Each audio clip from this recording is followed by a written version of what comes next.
Assalamualaikum warahmatullahi wabarakatuh. Waalaikumsalam warahmatullahi wabarakatuh. Bismillahirrahmanirrahim. Alhamdulillahi rabbil alamin. Wassalatu wassalamu ala ashrafil anbiya'i wal mursalin, Sayyidina wa maulana Muhammadin wa ala alihi wa sahbihi ajma'in, amma ba'du. Saudara-saudara hadirin, ma'asyiral muslimin rahimakumullah. Salah satu dari rukun iman yang 6 mengajarkan kepada kita untuk beriman dengan adanya hari akhirat. Hari yang dimulai dengan kehancuran alam ini, yang dalam istilah kerennya disebut the last day of the world, di mana air laut tumpah ke darat, planet-planet bertabrakan, gunung meletus, bumi gempa, lalu semua yang bernama hidup mati. Terjadilah kebangkitan setelah mati itu dalam kehidupan yang disebut kehidupan akhirat. Pada kehidupan akhirat itu Allah jelaskan dalam surah Abasa ayat 34, Yauma yafirrul mar'u min akhihi wa ummihi wa abihi wa sahibatihi wa banihi likulli imri'in minhum yawma idzin sya'nun yughnih. Hari di mana setiap orang akan lari dari saudaranya, dari ibunya dan bapaknya, dari istrinya dan anak-anaknya. Setiap orang pada hari itu disibukkan oleh persoalannya sendiri-sendiri. Sehingga sangat boleh jadi hari itu orang tua tidak lagi sempat memikirkan anaknya. Seorang suami tidak lagi sempat memikirkan istrinya. Seorang teman pun tidak akan sempat memikirkan teman. Tiap orang sibuk dengan persoalannya sendiri-sendiri untuk mempertanggungjawabkan kegiatan hidupnya ketika di dunia ini. Dalam keadaan semacam itu, di mana orang disibukkan dengan persoalannya masing-masing, ada 7 golongan manusia yang mereka tenang-tenang saja. Orang lain bingung, mereka kalem. Orang lain kepanasan, mereka mendapat keteduhan. Siapa mereka? Inilah yang akan kita jadikan pembicaraan pada pertemuan kita kali ini. Bersumber dari sebuah hadis di mana bersabda Rasulullah sallallahu alaihi wasallam, Sab'atun yuzilluhumullahu yawma la zilla illa zilluh. Ada 7 golongan manusia, kata beliau, yang di akhirat nanti akan langsung mendapat perlindungan dari Allah. Padahal hari itu tidak ada lagi perlindungan selain perlindungan Allah. Sehingga lantaran Allah langsung yang melindungi mereka, maka mereka tidak merasakan lagi kepanasan akhirat. Mereka tidak lagi merasakan kebingungan. Mereka tidak lagi disibukkan oleh persoalan, lantaran mereka langsung dilindungi oleh Allah subhanahu wa ta'ala. Siapa gerangan yang 7 orang ini? Marilah kita lihat satu persatu dengan harapan mudah-mudahan kita termasuk salah satu di dalamnya. Amin ya rabbal alamin. Manusia pertama yang langsung mendapat perlindungan dari Allah, kata Nabi, imamun adil. Pemimpin yang adil. Siapa sih pemimpin itu? Dan apa artinya adil? Saudara hadirin, Secara umum yang dinamakan adil ialah at-tawassut bainal amraini. Orang yang pandai mengambil sikap jalan tengah dari dua persoalan yang dihadapinya. Biasanya tidak berat ke kiri, juga tidak berat ke kanan. Itu yang disebut adil. Orang yang tidak hanya sekedar bisa menuntut kewajiban dari seseorang, tapi juga bisa memberikan hak kepada orang itu juga disebut adil. Lalu pemimpin itu siapa? Setiap kita adalah pemimpin. Yang besar kecilnya kepemimpinan kita bergantung kepada apa yang kita pimpin. Dan sudah barang tentu bahwa setiap pemimpin akan dimintakan pertanggungan jawab dari apa yang dipimpinnya. Seorang pemimpin yang adil, dia menaungi orang-orang yang dipimpinnya dalam kehidupan di dunia ini. Pantas kalau di akhirat nanti Allah langsung menaungi mereka. Oleh karena itu, pemimpin merupakan suatu amanah. Jabatan di samping dia merupakan amanah juga merupakan nikmat. Dan nikmat itu akan bergantung kepada pandai atau tidak kita mensyukurinya. Beberapa contoh dalam sejarah bisa kita lihat. Seorang bernama Umar bin Abdul Aziz.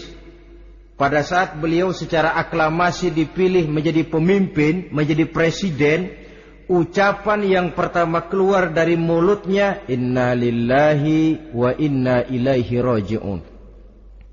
Coba bayangkan ini.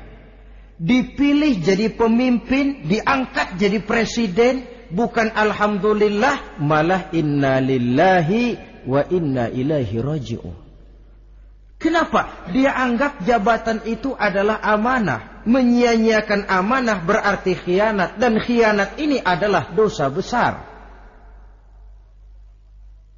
Pantaslah kalau Allah Subhanahu wa taala memperingatkan, nikmat bisa saja berubah menjadi azab kalau kita tidak pandai mensyukurinya.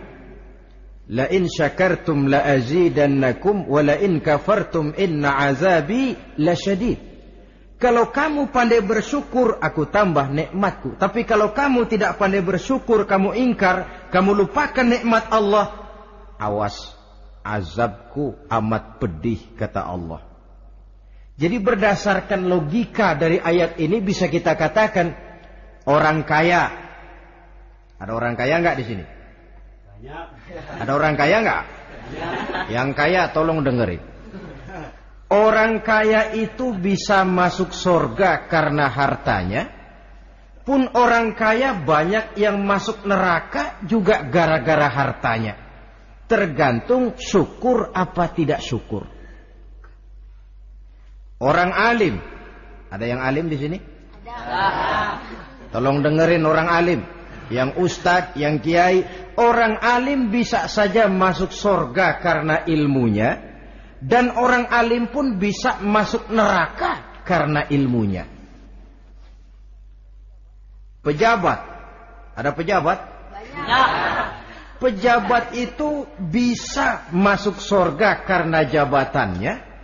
Pun pejabat itu bisa masuk neraka karena jabatannya, bergantung syukur apa tidak. Kalau ada orang kaya, hartanya didapat dari jalan yang halal, berusaha menurut yang disyariatkan oleh Allah, lalu hartanya itu tidak cuma untuk ditumpuk 7 turunan, namun juga berfungsi sosial. Dia bantu pembangunan masjid, dia makmurkan majelis taklim, dia santuni yatim piatu. Orang kaya macam itu dengan hartanya, insya Allah bisa sampai ke surga. Tapi kalau ada orang kaya, hartanya didapat dari segala macam cara, asal harta tercapai segala cara halal. Perlu jilat atas, perlu injak bawah, perlu sikut kiri kanan, sikut kiri kanan. Setelah dapat harta lalu pelitnya 17 setan. Tidak mau zakat, infak, apatah lagi sodako. Orang kaya macam itu dengan hartanya bisa masuk neraka. Na'udzubillah min.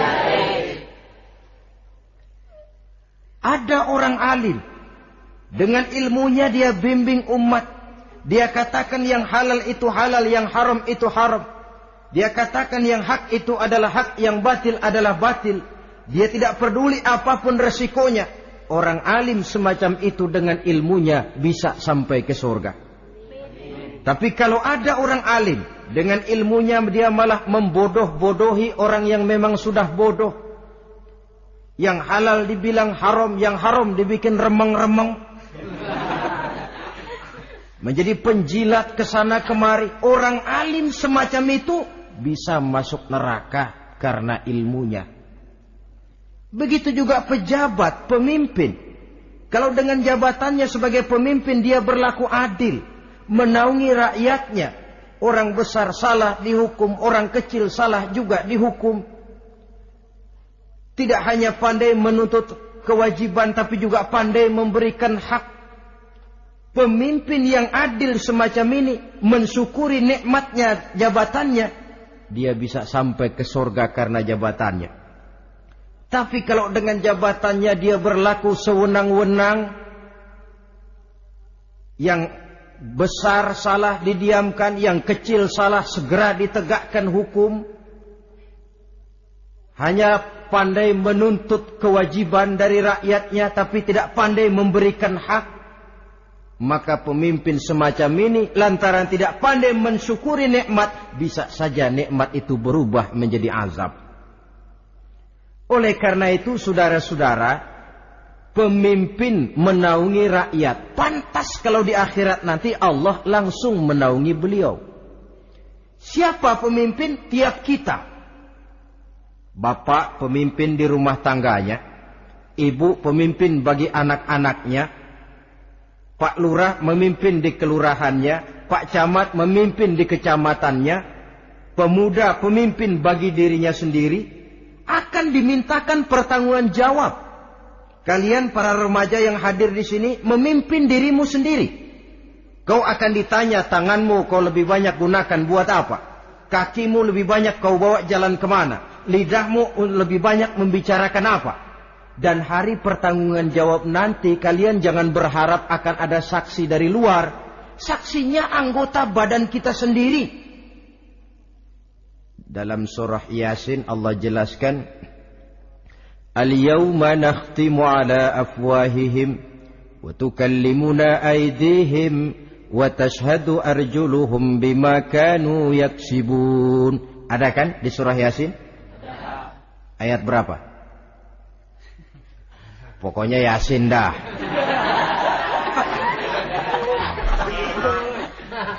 Daripada repot-repot, pokoknya Yasin. Gitu aja biar urusan lancar. Al-yawma nakhtimu ala afwahihim. Pada hari itu kami kunci mulut mereka. Jadi tidak pandai lagi mulut ini bicara. Wa tukallimuna aydihim. Tangan-tangan mereka yang akan bicara kepada kami. Wa tashhadu arjuluhum. Kaki mereka akan memberikan kesaksian.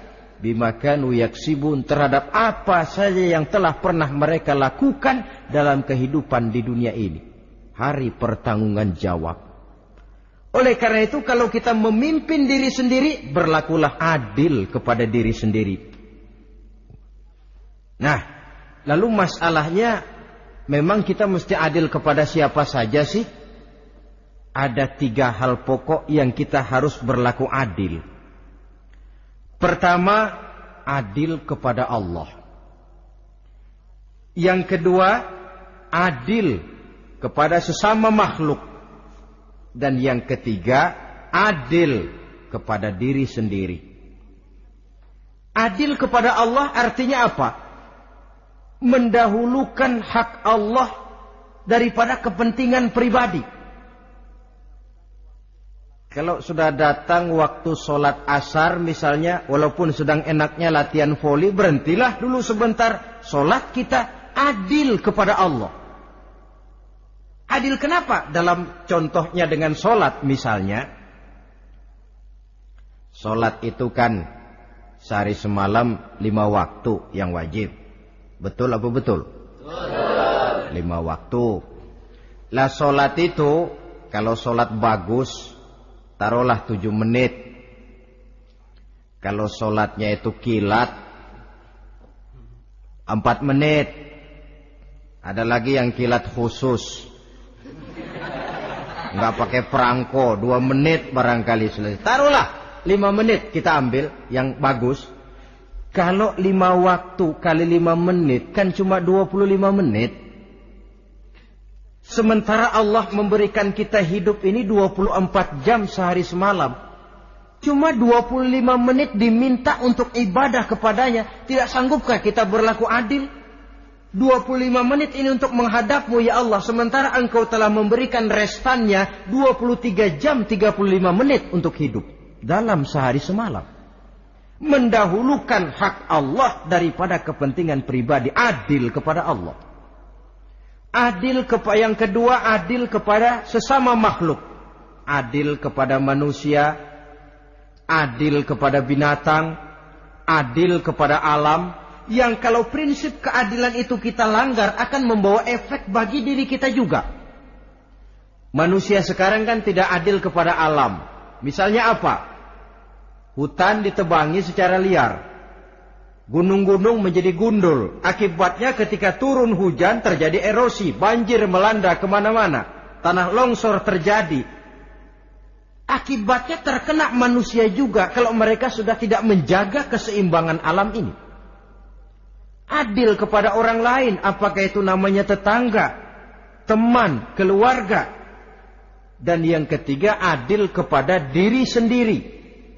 Bagaimana pengertiannya? Mata ini punya hak untuk tidur. Begadang terus tiap malam, tidak adil kepada mata. Nah, ini yang ketawanya paling kencang pasti tukang begadang ini.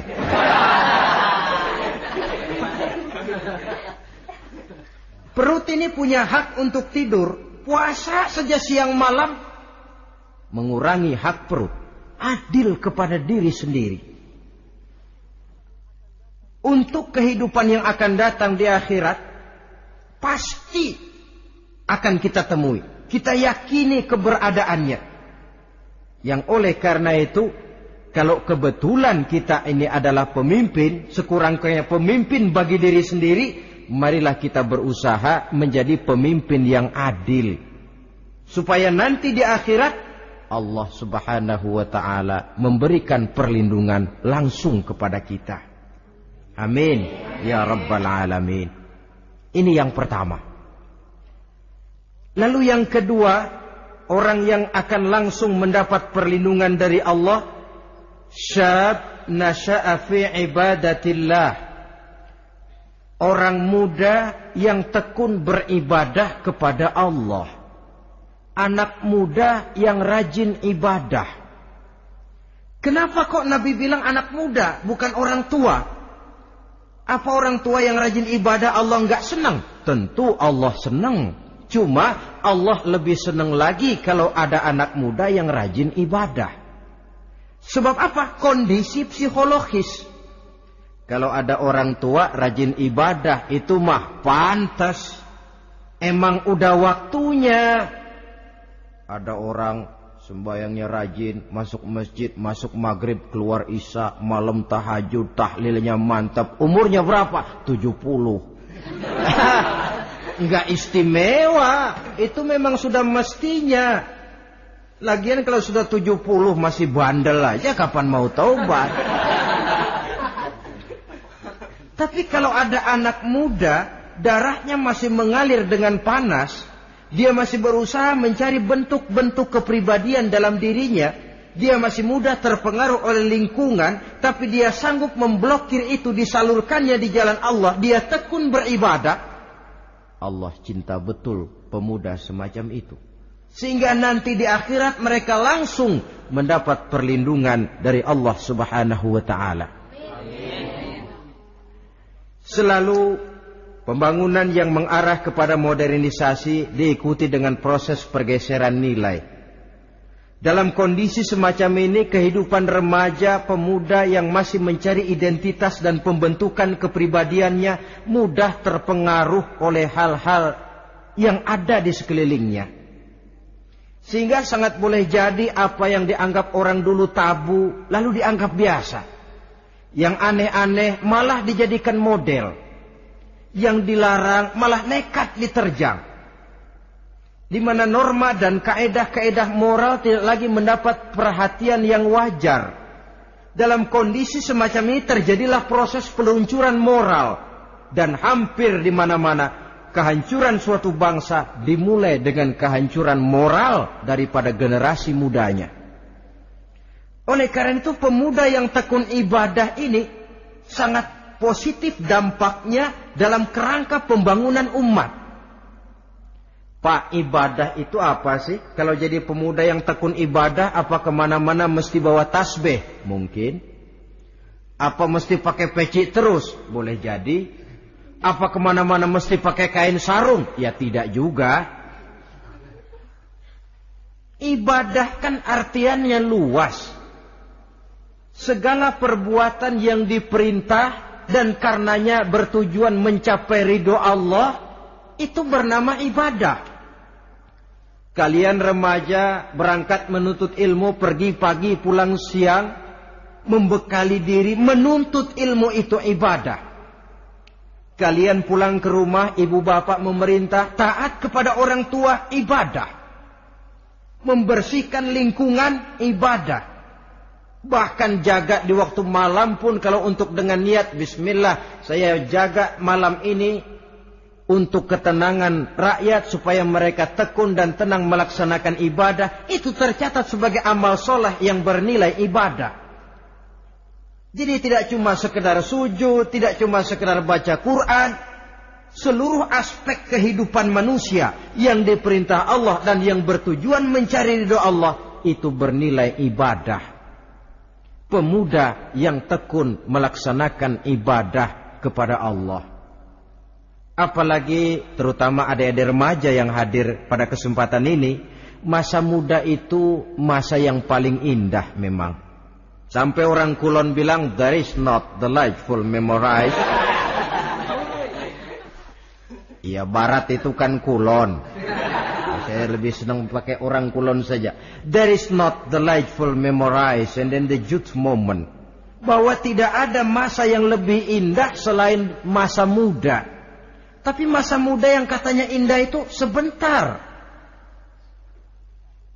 Sebentar sekali. Kalau kita tidak pandai memanfaatkannya dengan sebaik-baiknya, boleh jadi dia akan hilang tanpa sesuatu yang ada artinya buat hari depan. Dan hari depan itu sebagian besar ditentukan oleh masa muda sekarang ini. Karena itu kepada yang muda saya berpesan, pergunakanlah masa muda itu dalam ketekunan beribadah kepada Allah. Ibadah dalam artian yang seluas-luasnya. Jangan seperti pepatah orang itu. Kelapa muda katanya kupas-kupasin, kelapa tua tinggal batoknya. Selagi muda puas-puasin, udah tua tinggal bongkoknya. Iyalah, kalau dipuas-puasin dalam arti yang positif, boleh. Mumpung masih muda, puas-puasin nuntut ilmu. Mumpung masih muda, puas-puasin ibadah. Mumpung masih muda, puas-puasin berbakti kepada kedua orang tua. Puas-puasin dalam artian yang positif tentu saja bagus.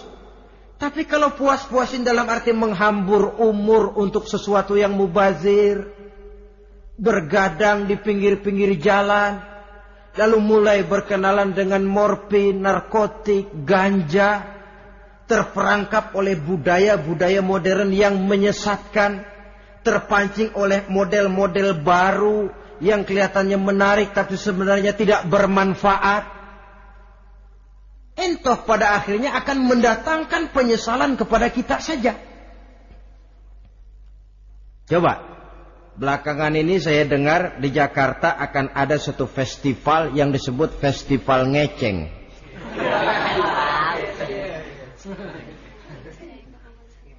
Ngeceng ini kalau bahasa gampangnya nampang. Jadi itu biasanya muda-mudi diri di pinggir-pinggir jalan, pakai kacamata hitam, pakaian warna-warni, rambut dicat sedemikian rupa supaya menarik perhatian. Mereka diri di pinggir-pinggir jalan, nampang, istilah ngepopnya ngeceng katanya. Oh, ini mau diadakan festival, secara langsung atau tidak, festival ini kan mempopulerkan ngeceng jadinya. Yang tadinya orang awam gak kenal, lantaran diangkat ke permukaan jadi terkenal. Kalau sudah terkenal lalu jadi mode. Kalau sudah jadi mode, latahan. Boleh jadi nanti akhirnya ngeceng masuk desa. Bukan cuma sekedar ABRI masuk desa, bukan cuma sekedar koran masuk desa, ngeceng pun bisa saja masuk desa. Banyak saluran-saluran positif yang sesuai dengan kreativitas jiwa remaja. Ketimbang mengadakan sesuatu yang tidak ada manfaatnya, ketimbang menghabiskan umur untuk sesuatu urusan yang mubazir. Sedangkan umur bukan jatah gratis tanpa batas waktu. Ada pertanggungan jawab. Umurmu kau habiskan di mana? Masa mudamu kau selesaikan di mana? Itu akan dimintakan pertanggungan jawab. Nah, pemuda yang tekun ibadah kepada Allah, dampak positifnya apa? Dia punya sandaran vertikal kepada Allah. Jiwanya besar, jiwanya mandiri. Dan ini yang kita perlukan. Pemuda yang siap jadi pelopor, bukan pengekor. Pemuda yang sanggup mandiri dan bukan membanggakan keturunan leluhurnya. Kata pepatah, wa khairun nasi dzu syarafin qadimin aqama li nafsihi syarafan jadida. Wa syarrun nasi dzu khumulin idza fakhartahum zakarul jaduda. Generasi yang baik adalah generasi yang punya kejayaan masa lalu, dan buat mereka sendiri mereka mampu mendirikan kejayaan yang baru. Artinya nenek moyangnya memang orang-orang terhormat, tapi dia mampu mandiri mendirikan kehormatan itu bagi pribadinya. Sebaliknya, generasi yang paling jelek adalah generasi pemalas, yang kalau orang lain kelihatan lebih hebat, dia sebut-sebut nenek moyangnya. Lu sih belum apa-apa, bapak gua dong. Bapak gua katanya. Lu sih belum apa-apa, om saya dong. Tante saya dong. Kerjanya cuma membangga-banggakan leluhur. Dia sendiri tidak ada apa-apanya. Ini generasi yang paling jelek. Kalau orang kelihatan lebih hebat, dia sebut leluhurnya. Sementara dia sendiri nol nilainya, tanpa ditunjang oleh fasilitas leluhurnya. Pasukan pemuda mandiri macam ini yang kita perlu. Bukan sekedar pasukan pemuda oke bos, kulunun, yes men, kumaha juragan wae.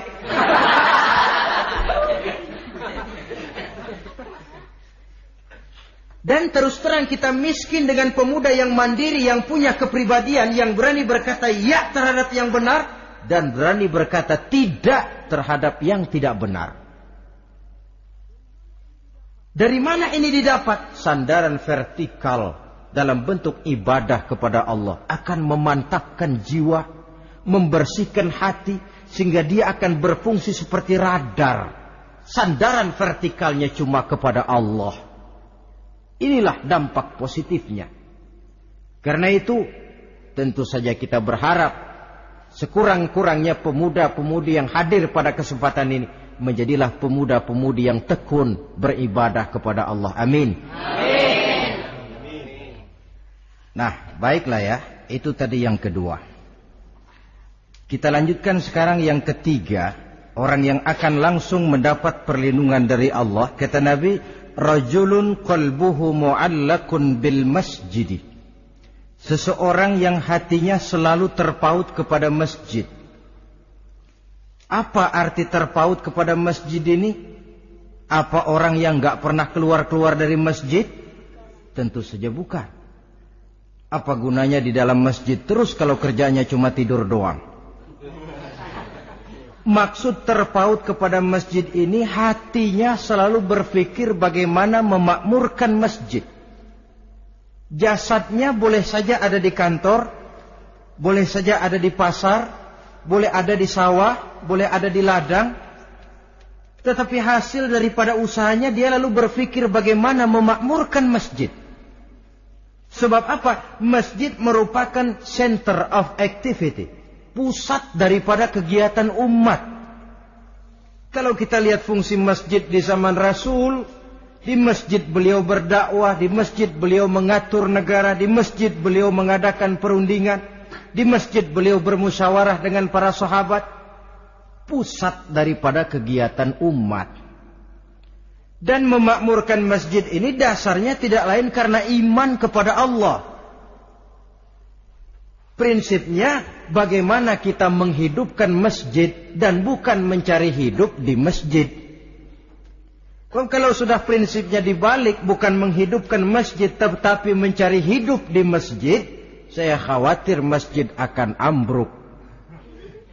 Nyatanya kadang-kadang masjid kita ini fungsinya belum maksimal. Kadang-kadang ada kok masjid yang bukanya cuma seminggu sekali. Jumat pagi jam 9 masjid buka, Jumat jam 2 tutup, buka-buka lagi Jumat depan. Seminggu sekali. Kelemahan lainnya manajemen masjid, terus terang sajalah kita bicara. Kadang-kadang pengelolaannya ketua masjid bapaknya, khotib mantunya, sekretaris ponakannya, imam Bilal cucunya. Gak ada orang lainnya. Ya kalau bagus kepengurusannya tidak apalah.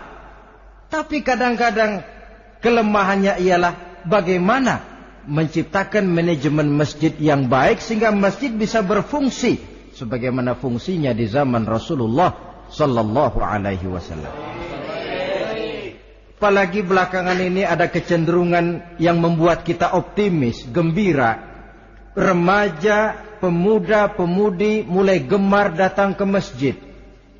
Berkumpul membentuk remaja masjid, remaja musola, mengadakan kegiatan majelis taklim yang mingguan, yang bulanan, aksi sosial yang semuanya bermuara dari kehidupan masjid.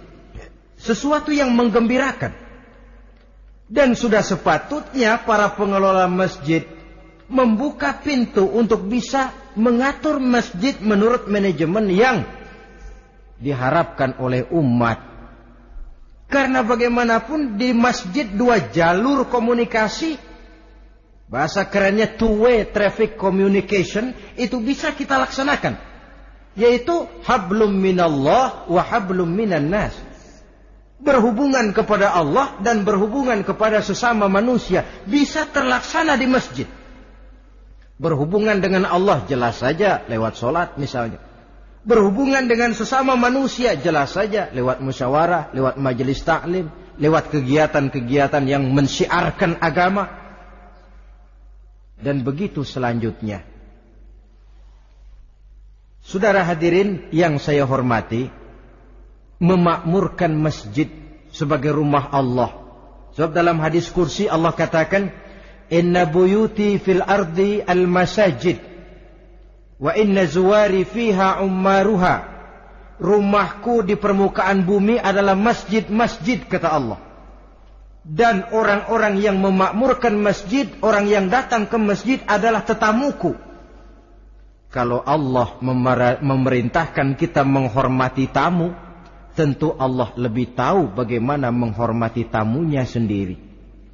Allah mengajarkan kita, hormatilah tamumu. Sekarang kita yang menjadi tamunya Allah dengan datang ke masjid, dengan memakmurkan masjid, Allah lebih tahu menghormati tamunya. Ini yang ketiga. Yang keempat, hadirin, orang yang langsung mendapat perlindungan dari Allah itu rajulani tahabba fillahi ijtama'a alaihi wa tafarraqa alaihi. 2 orang yang menjalin persaudaraan, yang bertemu dan berpisah karena Allah. Bersaudara karena Allah. Bukan karena orang punya pangkat tinggi lalu kita temani, bukan karena orang kaya lalu kita dekati, tetapi karena Allah. Kau di jalan Allah, mari kau saudara saya. Kau keluar dari jalan Allah, maaf sajalah, bawalah dirimu sendiri, saya akan membawa diri saya. Lebih baik sendiri daripada berteman jahat. Berdua memang lebih baik daripada sendiri, tapi sendiri lebih baik daripada berteman jahat. Maksudnya apa ini?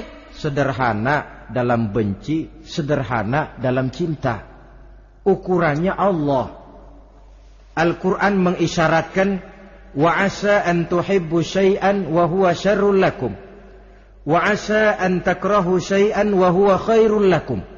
Sangat boleh jadi, kata Allah, kamu menyenangi sesuatu padahal akibatnya tidak baik bagi kamu. Dan sangat boleh jadi kamu membenci sesuatu padahal akibatnya baik bagi kamu. Nah, mari kita lihat.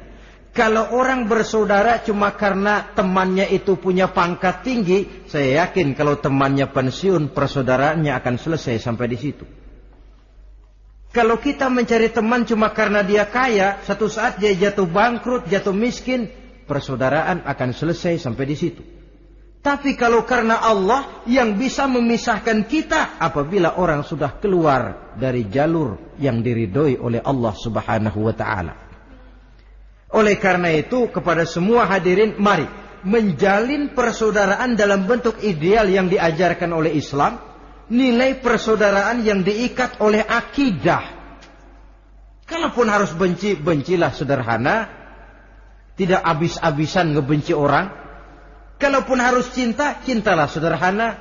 Boleh jadi yang hari ini kita benci bukan main, besok kita senangi. Mungkin yang hari ini kita cintai mati-matian, besok sudah berubah menjadi yang kita benci. Sederhana saja, tidak usah berlebih-lebihan. Kalau nilai persaudaraan yang diajarkan ini bisa kita wujudkan, persaudaraan yang diikat dengan nilai akidah, maka dari persaudaraan semacam itu, insya Allah kita bisa berbuat banyak untuk kepentingan diri, keluarga, masyarakat kita pada umumnya. Ini kelompok yang keempat. Orang kelima yang nanti langsung mendapat perlindungan Allah, rajulun da'athum ra'atun zatu mansibin wa jamalin ila nafsiha faqala inni akhafullaha rabbal alamin. Seorang laki-laki, kata Nabi, yang dipanggil oleh perempuan cantik. Laki-laki normal dipanggil oleh perempuan cantik. Untuk apa? Diajak melakukan perbuatan yang negatif. Tidak ada orang yang tahu. Tempatnya sepi. Apa yang terjadi? Orang ini berkata, inni akhafullaha rabbal alamin. Maaf saja, saya takut kepada Allah. Orang yang bermoral nanti di akhirat langsung dilindungi oleh Allah. Tidak mudah jatuh oleh bujuk rayu. Tidak mudah terpesona oleh wajah-wajah yang menggiurkan. Seperti dalam sejarah yang terkenal itu Nabi Yusuf alaihi salam. Kenal kan Nabi Yusuf? Nabi Yusuf itu bekerja di istana Kitfir. Kitfir ini punya istri namanya Zulaikha. Orangnya cantik. Diam-diam Zulaikha ini rupanya naksir sama Yusuf. Satu hari suaminya tidak ada di rumah, pintu dikunci-kunciin. Setelah pintu semua terkunci, dia panggil Nabi Yusuf, "Hai Talak, Yusuf, sini." Kata Yusuf, "Mau ngapain?" "Pokoknya sini." "Iya, mau ngapain?" "Iya, kayak orang-orang, ngapain sih?"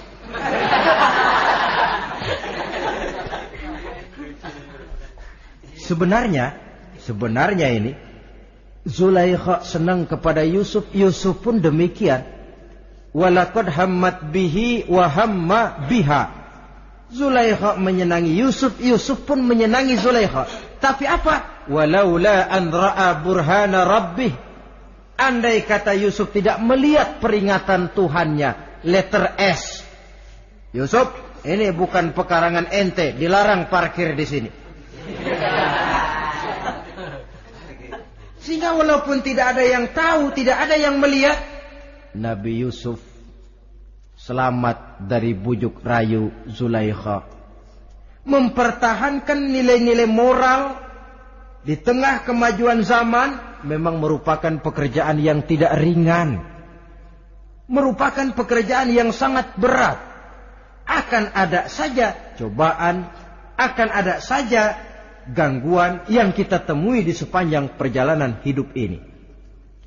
Tapi sebaliknya, kalau orang sudah tidak lagi menjunjung moral yang tinggi, lalu hidup menurut selera sendiri-sendiri, ya kita lihatlah lahirnya kebudayaan kumpul kebo yang diawali dengan free sex yang mengarah kepada samenleven alias hidup bersama tanpa nikah. Memang sebabnya boleh jadi macam-macam. Mungkin karena broken home, nggak merasa diperhatikan di rumah, ibu bapak sibuk, lalu anak mencari kesibukan sendiri. Mungkin karena tekanan ekonomi dalam kehidupan miskin, lalu ada yang menawarkan kerjaan, tidak taunya malah dilemparkan ke lembah hitam. Mungkin juga karena pengaruh pergaulan dari lingkungan baik-baik, lalu berteman dengan yang tidak baik, hanyut di telan arus pergaulan. Mungkin juga pengaruh kebudayaan yang dia tonton, buku yang dia baca, film yang dia lihat, ikut mewarnai dan membentuk kepribadiannya. Tapi apapun alasannya, satu hal yang jelas, semuanya berangkat dari rapuhnya pegangan orang kepada nilai-nilai agama. Sebab sumber nilai moral yang tertinggi tidak lain agama adanya. Intinya apa? Intinya tidak lain, orang yang beragama itu meyakini bahwa kemanapun dia pergi, dimanapun dia berada, Allah selalu melihat yang dia lakukan. An ta'budallaha ka'annaka tarahu fa illam takun tarahu fa innahu yaraka. Begitu yang kita pelajari dalam ihsan. Engkau beribadah kepada Allah seolah-olah kau lihat Allah. Kalaupun Allah tidak kau lihat, yakinlah Allah melihatmu. Jadi kalau saya sendiri, yang kedua itu Allah. Dibujuk rayu oleh cewek cakep, ayo dah bang, gak ada orang, kita cuma berdua. Dia bilang enggak, kita enggak berdua, bertiga. Berdua bang, bertiga. Yang ketiga siapa? Lu, gue, Allah, tiga.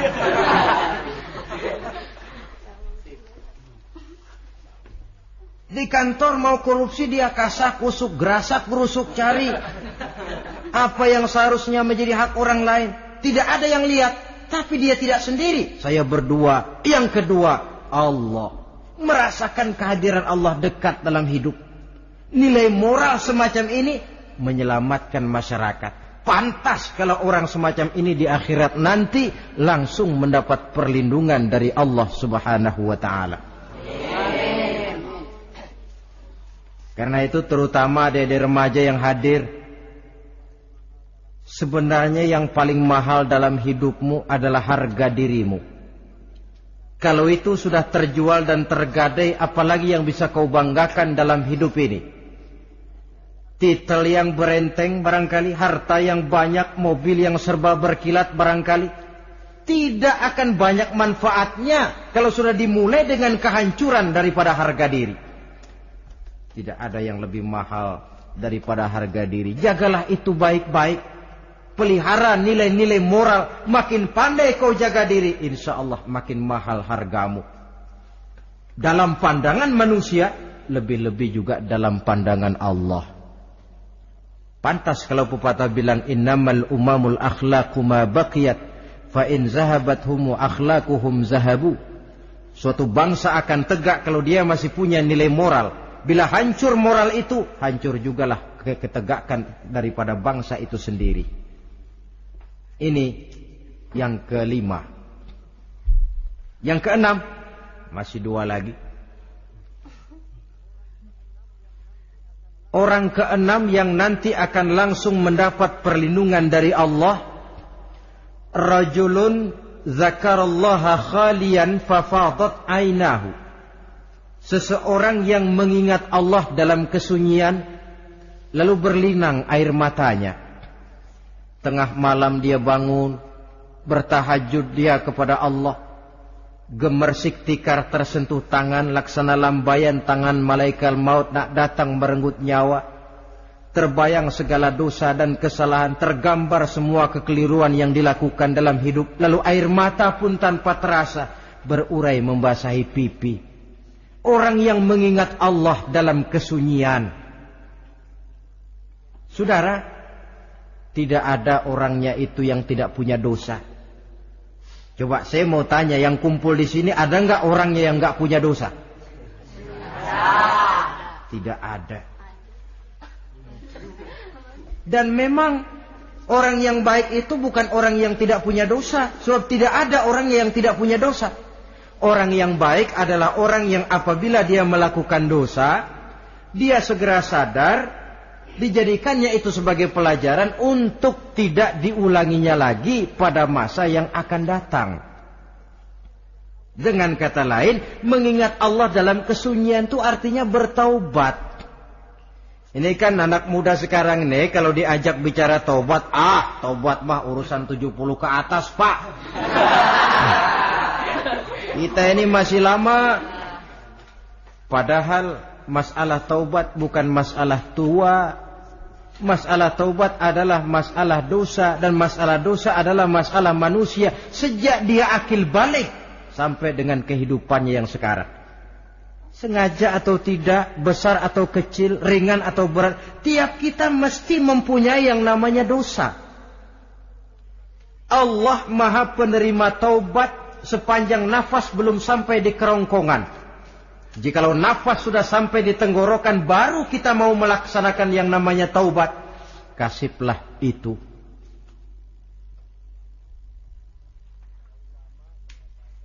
Para ulama mengatakan, la saghair ma'al istimrar wala kabair ma'al istighfar. Tidak ada dosa kecil kalau ditumpuk terus, dan tidak ada dosa besar kalau diikuti dengan istighfar, permohonan ampun kepada Allah. Jadi jangan menganggap ini dosa kecil, ini dosa kecil, ditumpuk-tumpuk lah jadi gede juga. Tidak ada dosa yang kecil kalau dikerjakan terus-menerus. Dan tidak ada dosa yang besar kalau diiringi dengan istighfar. Dalam kehidupan ini apabila dosa sudah bertumpuk, maksiat merajalela, munkarat menjadi jadi, Allah tidak akan segan-segan menurunkan azab. Azabnya itu bisa dalam bentuk bencana alam, banjir namanya, kebakaran merajalela namanya, gempa bumi namanya, bendungan pecah namanya, reaktor atom bocor namanya. Namanya boleh jadi macam-macam. Sebab apa? Al-Quran memberikan jaminan, wa ma kana Allahu liyu'adzibahum wa hum yastaghfirun. Allah tidak akan menurunkan azab selama di tengah masyarakat manusia masih banyak orang yang istighfar kepada Allah. Jadi hakikatnya kita ini berhutang jasa kepada orang yang rajin sujud, rajin mohon ampun kepada Allah. Lantaran mereka barangkali azab tidak diturunkan oleh Allah. Kalau melihat banyaknya sudah munkarat dan maksiat. Mengingat Allah dalam kesunyian. Tengah malam, waktu yang mustajabah, terutama sepertiga malam yang akhir. Situasinya lain. Gak percaya boleh coba lah, nyoba kan gak bayar. Coba kalian bangun tengah malam, tahajud, kalian akan menemukan satu suasana yang lain daripada misalnya kalau kalian sembahyang zuhur tengah hari panas terik di tengah banyak orang. Hati bergetar. Segala kekeliruan yang pernah kita kerjakan lalu terbayang, dan air mata tanpa terasa, tanpa diundang bahkan berurai membasahi pipi. Ya Allah, alangkah nikmatnya suasana macam itu. Menciptakan perasaan dekat dengan Allah. Terwujud kedamaian batin. Dan ini yang banyak dicari orang sekarang. Yang kadang-kadang karena terlalu ingin mencari kedamaian lalu keliru jalan. Yang bertapa di goa-goa katanya nyepi dari kehidupan manusia. Memencilkan diri dengan cara-cara yang mereka atur sendiri. Tidak macam itu. Quran punya resep. Ala inna bidzikrillahi tatmainnul qulub. Ketahuilah dengan banyak mengingat Allah, hati menjadi tenang, jiwa menjadi lapang, pikiran menjadi damai. Ini resep Islam untuk mencapai ketenangan jiwa. Mengingat Allah dalam kesunyian. Saudara hadirin yang saya hormati, ini aspek daripada ibadah. Jadi dengan kata lain, masalah mengingat Allah dalam kesunyian, mengingat dosa, bukan urusan orang tua, tapi masalah manusia. Siapapun adanya, sejak dia akil balik, mesti entah kecil besar, entah sedikit entah banyak, ada kesalahan yang dilakukannya. Karena itu, kalau kita masih diberikan kesempatan untuk hidup, artinya Allah masih memberikan kesempatan kepada kita untuk memperbaiki diri. Nanti kalau sudah sangkakala ditiup, alam hancur seperti yang saya jelaskan di awal tadi, sudah tidak sempat lagi, yang tinggal menyesal. Ada yang meratap lalu berkata, ya laitani kuntu turaba. Dalam Quran, aduh andai kata kita bisa balik jadi tanah aja dah dulunya, jangan jadi orang. Kalau dulu kita tetap jadi tanah mah nggak tanggung jawab apa-apa. Dijadiin orang sekarang mesti tanggung jawab. Bagaimana ini? Bingung. Ada yang berkata, ma aghna anni maliyah halka anni sultaniyah. Ternyata harta yang saya bangga-banggakan tidak bawa manfaat hari ini. Ternyata jabatan yang pernah saya duduki malah merusak saya hari ini. Tinggal lagi penyesalan karena kelalaian memanfaatkan waktu hidup dalam kehidupan di dunia ini. Karena itu pandai-pandailah membagi orientasi. Ada saatnya kita sibuk tenggelam dalam berbagai urusan dunia, lain saat tenggelam dalam kefanaan dan kesunyian, membekali diri untuk kehidupan akhirat nanti. Sebentar meninggalkan dunia, rekes kepada Allah, mi'raj, naik menghadap Allah. Supaya terwujud keseimbangan untuk mencapai fid dunya hasanah wa fil akhirati hasanah. Kebahagiaan dan kebaikan di dunia maupun di akhirat nanti. Inilah golongan yang keenam. Orang yang langsung mendapat perlindungan Allah, yang mengingat Allah dalam kesunyian. Yang ketujuh, yang terakhir, orang yang langsung mendapat perlindungan dari Allah di akhirat nanti, rajulun tasaddaqa bi sadaqatin fa akhfaha hatta la ta'lama shimaluhu ma tunfiqu yaminuhu. Seseorang yang bersedekah, lalu dia ikhlas dengan sedekahnya sehingga tangan kirinya tidak tahu apa yang diberikan oleh tangan kanannya. Orang yang pemurah, orang yang menyadari bahwa apapun yang dia punya dalam hidup ini cuma sekedar titipan. Fungsinya lalu seperti keran, menyimpan air tapi untuk disalurkan lagi kepada orang yang memang memerlukannya. Alangkah nikmatnya kalau Allah memberikan kepercayaan kepada kita untuk menjadi penyalur, distributor rezeki. Kalau kita ingat kemari, berpikir ke sini, kita tidak akan sayang lagi. Enak saja yang peras keringat banting tulang cari rezeki saya, sampean datang-datang mau minta. Lah, mungkin rezeki dia tapi lewat tangan kita. Satu kehormatan dari Allah kalau kita dijadikan seperti keran, menyimpan air tapi tidak untuk dirinya sendiri, disalurkannya kepada orang-orang yang memang memerlukannya. Tidak ada orang jatuh bangkrut lantaran bersikap pemurah, dan tidak ada orang jadi kaya raya lantaran dia bakhil atau pelit bin kikir alias medit.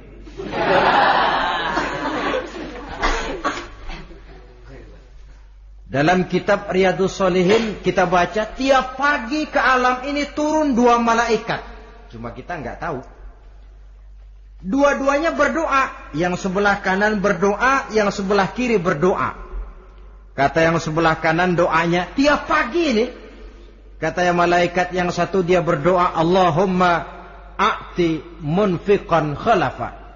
Ya Allah, kepada orang-orang yang suka infak, kepada orang-orang yang suka memberi, kepada orang-orang yang pemurah, gantilah mereka dengan yang lebih baik dari apa yang telah mereka berikan.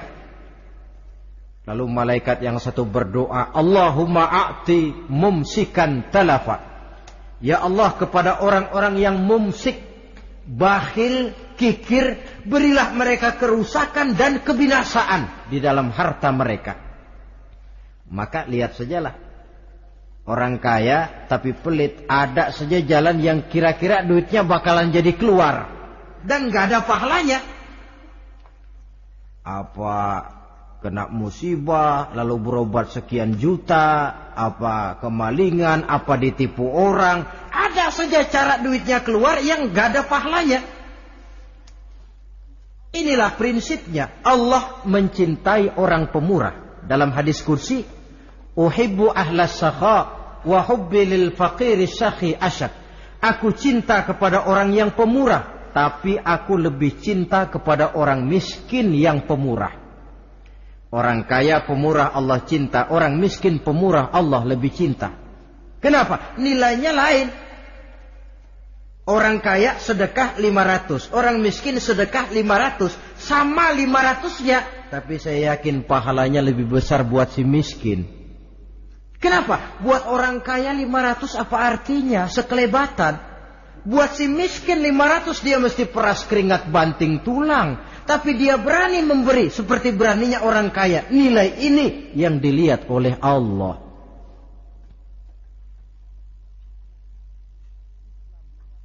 Islam mengakui hak milik pribadi, tapi harus berfungsi sosial. Di dalam harta yang kita miliki itu ada haknya masjid, ada haknya yatim, ada haknya madrasah.